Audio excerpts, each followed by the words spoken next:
the front of the group, and he's just going to move to the side of the group, and the group's going to continue along. You'll notice. Not accelerate. Yeah, Coach Tom.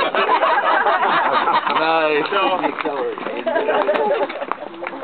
And so now Colin has dropped back and gotten on the back of the group, and Tom at this point has done his couple minutes on the front and is tired of Happy Birthday or whatever song he's singing to himself in his head, and he's now going to get off the front of the group. So I'm going to look like this, and I'm going to see if there's no cars coming, because if there were, somebody should have yelled car back and let me know that, but they could be asleep at the switch. So I'm going to look. I don't see any cars coming, so I'm going to look.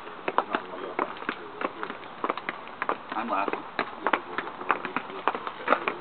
Okay, so expectation is roughly how many minutes in the front? 2 minutes. Minute or two. Yeah. Well, you want to go 5? It'll seem like you're there forever and ever and ever, and if you hit the forever point, that's probably good time to get off. Or you'll have somebody behind you screaming, rotate, because you kind of space out sometimes and don't realize how quickly 3 minutes can pass. Yeah, you're having a good time up there. What you run into is that if you stay on the front for a long time, all your buddies behind you probably be happy. They're like, great, you're doing all the work.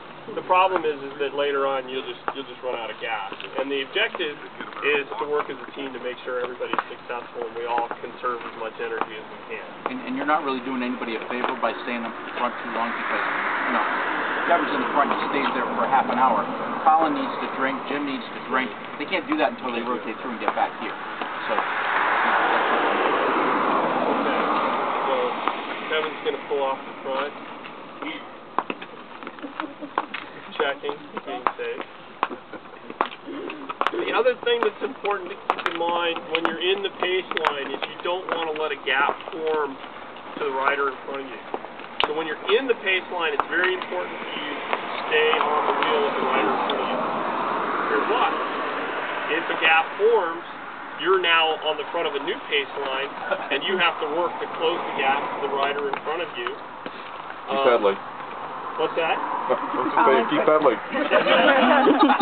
And the other thing is that in doing that, you're also changing the pace of the group, and the riders behind you are kind of having to slow down to accommodate you.